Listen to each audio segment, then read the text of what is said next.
Welcome back, everybody, to New York Living. Thank you for sticking with us. All right, guys, we've been talking about it. A lot of students are heading back to school next week. Some of us started yesterday. Yeah, really. It's not unusual for kids to have anxiety about the beginning of the school year and everything that brings along with us. 100%. So joining us this morning is Dr. Jody Gold. She's a board-certified psychiatrist and the director of the Gold Center for Mind, Health, and Wellness. Dr. Gold, thank you so much for joining us on New York Living.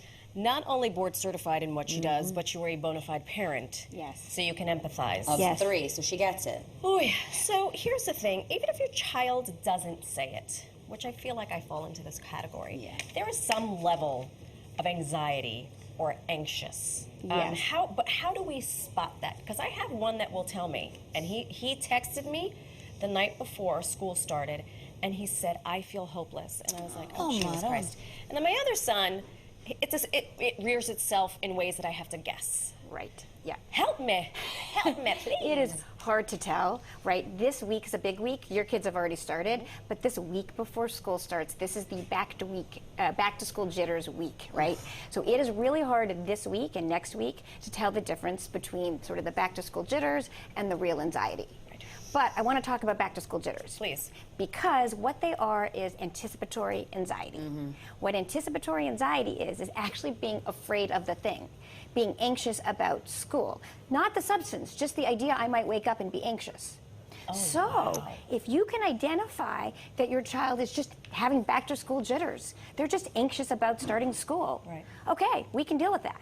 So if it's anticipatory anxiety, the cure, unfortunately or fortunately, is going to school, right? You show up at school and all of the fears that everyone is going to hate you and that you're going to fail or you're going to make a fool of yourself, it's all over.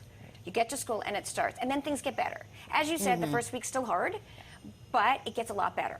Now, the key is what you need to do this week with your kids is try to sort out, is this just back to school jitters, or is there some like substantive anxiety piece that you can address?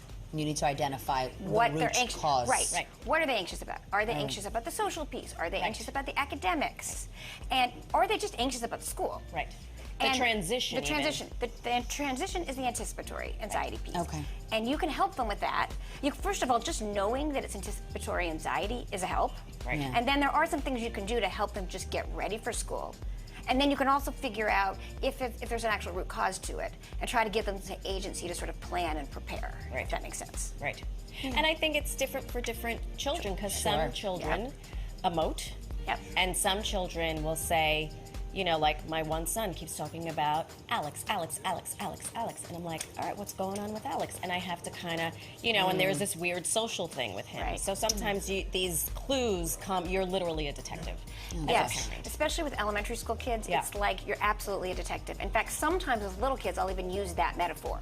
Like, let's be a detective. Let's figure out why you're so nervous. Are you nervous about that person, Alex? Are you just nervous about the first day of school? And then let's try to make a plan once we identify if there's something that you're anxious about. But your son that's identifying his anxiety, that's really helpful. What we want to do with him, though, is we want him to become a little bit more descriptive about his words. Saying I'm hopeless basically triggers you. Now you're freaked out, oh my gosh. Well, that was the thing. So I got this in a text, and this leads us to our next question. Yes. Liam texted me this in the middle of the night, and so when I wake up at 4:45, I read this, and now I have a choice. Yeah, so it's stressful now for Maddie Soul. So what do the adults do in these stressful situations? You know, if they're trying to get the morning routine together. They're thinking about the text that she just got. What can you do to kind of maintain that feeling of calm for all parties? Exactly. So your kids will smell your fear. So I mean, like forget about the pets. They're better than the puppies, right? They will know the minute you get anxious. So this is where, as a grown-up, you need to remember the kids go to school every year. We do this every year. They have resilience. They're used to it. You know, the first week might suck, but it will get better. So you really have to manage your own anxiety. I mean, this is just parenting 101 in general, right? Manage your own anxiety, and that will help your child. And when they make trigger words like I'm hopeless, the goal is to sort of identify, what does that word mean to you? What is the emotion? Are you just anxious about seeing this Alex person? Or is there something larger? And the bottom line is, for me, what works for me, and it's not going to work for you, and it's not going to work, I communicate with my children. I ignored the text for a little bit. and then by the time third period came, he was like, I don't know why I was hopeless. I'm fine. Well, you know, my AP government teacher loves me. I'm going to get through this. I was like...